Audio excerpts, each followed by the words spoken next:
हाय बच्चों, ये है हमारी सेकंड वीडियो यानी सेकंड पार्ट जितना या उतना का जो हमने यूज किया था पिछली वीडियो में कि जिस तरह के सेंटेंस हमें बोलने होते हैं जिसमें जितना या उतना का सेंस होता है उसके लिए हमने एज का यूज किया था। तो इन्हीं सेंटेंस के लिए और भी स्ट्रक्चर यूज किए जाते हैं और वो मैंने आपको पिछली वीडियो में बताया था और ये उसका सेकंड पार्ट है। तो जैसे कि आप स्क्रीन पर देख सकते हो द मोर, उसके बाद सो मच, दैट, एज और एज, इस तरह के बहुत सारे स्ट्रक्चर है जिन्हें हम यूज करके उसी तरह के सेंटेंस फॉर्म कर सकते हैं। तो आज की वीडियो में हमें यही देखना है कि इन स्ट्रक्चर का किस तरह से यूज किया जाता है और सेंटेंस किस तरह से फॉर्म होते हैं। ठीक है, ऐसा नहीं है कि सिर्फ एज का यूज किया और एक ही स्ट्रक्चर से आप सभी सेंटेंस बना लो। नहीं, अगर आपको आपका मैसेज पहुंचाना है तो अलग अलग तरह के स्ट्रक्चर आपको पता होने चाहिए। तो हमारा पहला सेंटेंस देखिए, the harder you study the better marks you will get.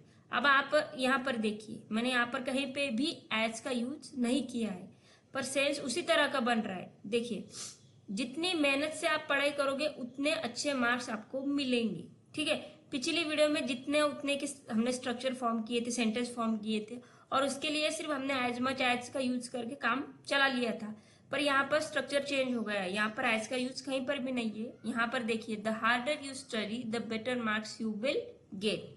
Harder ये हार्ड की डिग्री है, यानी जब भी हमें सुपरलेटिव डिग्री, कंपेरेटिव डिग्री, ये तो आपको पता ही है ना। तो यहाँ पर ई आर देख रहे हैं आप, तो यहाँ पर कंपैरिजन हमने किया है, कंपेरेटिव डिग्री का यूज कर रहे हैं इसलिए हमने यहाँ पर ई आर लगाया है।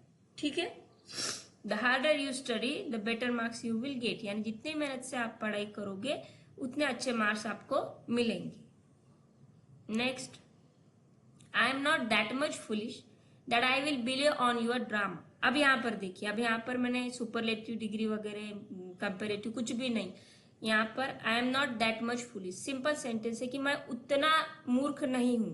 दैट मच यहाँ पर आ गया यानी इसका सेंस वही हो रहा है उतना के लिए। I am not that much foolish that I will believe on your drama, कि मैं तुम्हारे ड्रामे पर भरोसा कर लूं। ठीक है, तो आप देख सकते हो कि किस तरह से यहाँ पर स्ट्रक्चर चेंज हो रहा है बट सेंस वही रह रहा है उतना का। ठीक है, जितना उतना का, तो यही आपको समझना है। Next, the less you spend the money the more you will save it. अब यहाँ पर देखिए, मैंने लेसर वगैरह कुछ किया नहीं है, सिंपल सा सेंटेंस है। The less you spend the money, यानी आप जितने कम खर्च करोगे the more you will save it, यानी उतने ही आप बचा पाओगे। ठीक है, या बचा लोगे। तो ज्यादा कुछ मेहनत ना करते हुए भी आप सिंपल स्ट्रक्चर यूज करके सेंटेंस को फॉर्म कर सकते हो और आपका मैसेज कन्वे कर सकते हो। Next, you are as beautiful as you are intelligent. अब यहाँ पर देखिए, आप उतनी ही खूबसूरत हो जितनी आप होशियार हो। तो यहाँ पर देखिए, यहाँ पर मैंने दैट मच या फिर हार्डर या फिर एज, मतलब ऐसा कुछ यूज नहीं किया, यहाँ पर सिंपल एज का यूज किया गया है 2 बार। You are as beautiful as you are intelligent, जितनी आप खूबसूरत हो उतनी आप होशियार हो, या फिर जितनी होशियार आप हो उतने ही खूबसूरत आप हो, इस तरह से सेंटेंस फॉर्म किया गया है। आप अगर किसी को कहना चाहते हो कि आप उतने ही स्मार्ट हो जितने कि आप दिखते हो, तो इस तरह का सेंटेंस अगर आपको बनाना है तो आप इस तरह से उसमें स्ट्रक्चर ऐड करके सेंटेंस को फॉर्म कर सकते हो और अपना मैसेज कन्वे कर सकते हो। सिर्फ आपको समझना है कि स्ट्रक्चर अलग अलग तरीके से किस तरह से यूज किए जाते हैं। Next, we will help you as much as we can. अब यहाँ पर एज मच एज एक नया स्ट्रक्चर आ गया है।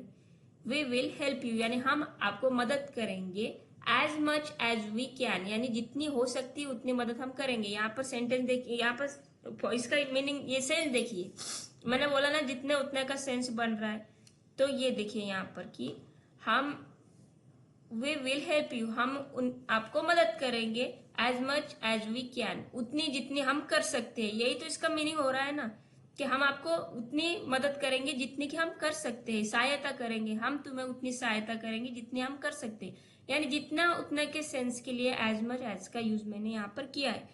बस यही आपको समझना है कि किस तरह से हम स्ट्रक्चर को यूज कर रहे हैं। नेक्स्ट,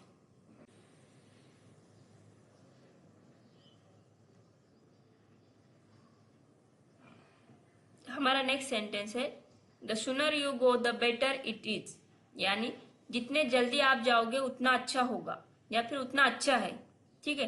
तो यहाँ पर भी सेंस वही बना, जितना उतना, पर यहाँ पर मैंने एज वगैरह कुछ लिया नहीं है। The sooner you go the better it is, ठीक है। Next sentence, the more we think about something the more we get bother. अब यहाँ पर देखिए मोर का यूज क्यों किया गया है, क्योंकि कुछ एडजेक्टिव ऐसे होते हैं कि जिनके साथ में हम ER नहीं लगा सकते। जैसे कि पिछला जो एग्जांपल था उसमें मैंने सुनर में ER यूज किया था, ठीक है। हार्डर में भी ER का यूज किया था, पर यहाँ पर वैसा नहीं है। यहाँ पर मुझे द मोर इसलिए लेना पड़ा क्योंकि यहाँ पर एडजेक्टिव के साथ में मैं ER को ऐड नहीं कर सकती।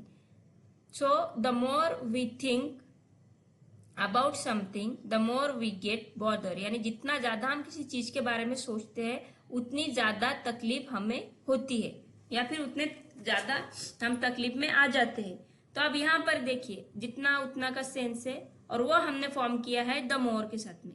द मोर सिर्फ इस सेंटेंस में हमने द मोर को 2 बार लिया है, क्योंकि हमें 2 बार ये जितना उतना बताना है, तो हमें उसके लिए द मोर 2 बार लेना पड़ा है, ठीक है। Next sentence, the more electricity we use, the higher bill we have to pay. अब देखिए यहाँ पर will रह गया, we will have to pay होना था, पर we have to pay हो गया, ठीक है। तो इसका मीनिंग देखिए, जितनी ज्यादा बिजली हम जलाएंगे उतना ज्यादा भुगतान हमें करना पड़ेगा। इसके लिए we will have to pay होना, लेकिन यहाँ पर will रह गया है, ठीक है। तो अब देखिए यहाँ पर जितनी ज्यादा बिजली, यानी the more electricity we use the higher bill we will have to pay. भुगतान करना यानी बिल पे करना, ठीक है। हिंदी में इसे भुगतान करना कहते हैं। तो जितनी ज्यादा बिजली हम जलाएंगे उतना ज्यादा भुगतान हमें करना पड़ता है, या फिर हम करेंगे, ठीक है। Next, the more you hurt me the more I will move away from you. ये तो बहुत कॉमन सेंटेंस है, हम जनरली कहते हैं ना, जब हमारा झगड़ा वगैरह हो जाता है तो हम यही कहते हैं, तुम मुझे जितना परेशान करोगे ना उतना मैं तुमसे दूर चले जाऊंगी। जनरल देखिए जब बच्चे परेशान करते हैं तो माँ यही कहती है कि तुम मुझे सताओगे तो मैं तुमसे दूर चले जाऊंगी। या फिर आपका कोई करीबी जो आपको तकलीफ देता है तो आप उससे यही कहते हैं कि जितना तुम मुझे हर्ट करोगे मैं उतना ही आपसे दूर होती जाऊंगी। तो उसी सेंस में सेंटेंस है, the more you hurt me the more I will move away from you, यानी जितना ज्यादा तुम मुझे चोट पहुंचाओगे या मुझे हर्ट करोगे उतना ज्यादा मैं तुमसे दूर हो जाऊंगी या फिर दूर जाऊंगी। अब यहाँ पर the more you hurt me the more I will move away from you, यानी द मोर 2 बार यूज किया गया है, बट सेंस वही है, जितना उतना, ठीक है। आई होप कि आपको ये सेंटेंस अच्छे से समझ गए होंगे। अगर पहली बार में समझ नहीं आए तो दूसरी तीसरी बार देखिए, इसे अच्छे से समझिए। और ये बात ख्याल में रखिए कि एक सेंटेंस हम अलग अलग स्ट्रक्चर लेके फॉर्म कर सकते हैं। ऐसा नहीं है कि एक स्ट्रक्चर पढ़ा उससे ही हर सेंटेंस आपको उसी स्ट्रक्चर से यूज करना है, नहीं, कोई जरूरत नहीं है। आप अलग अलग स्ट्रक्चर ले सकते हैं। अगर एक स्ट्रक्चर आपको नहीं याद हो रहा है, नहीं समझ आ रहा है, तो छोड़ दीजिए और दूसरे स्ट्रक्चर से सेंटेंस फॉर्म करना सीखिए। बोलते वक्त भी आपको यही ख्याल रखना है कि किस तरह से वर्ड्स को एक्सचेंज करना है। अगर कोई एक वर्ड आपको स्पेसिफिक वर्ड आपको याद नहीं आता है तो उसकी जगह दूसरा वर्ड लेके किस तरह से आपका मैसेज आपको दूसरों तक पहुंचाना है, ठीक है। मैं मिलूंगी आपसे अगले वीडियो में। देखने के लिए धन्यवाद। और हाँ, अगर आपको मेरा एफर्ट्स अच्छा लग रहा है, क्योंकि ये मेरी जर्नी मैंने आपके साथ में शुरू की है। एक्चुअली मैं भी एक लर्नर हूँ आपकी तरह, पर मैं चाहती हूँ मैं आपके साथ प्रैक्टिस करूँ।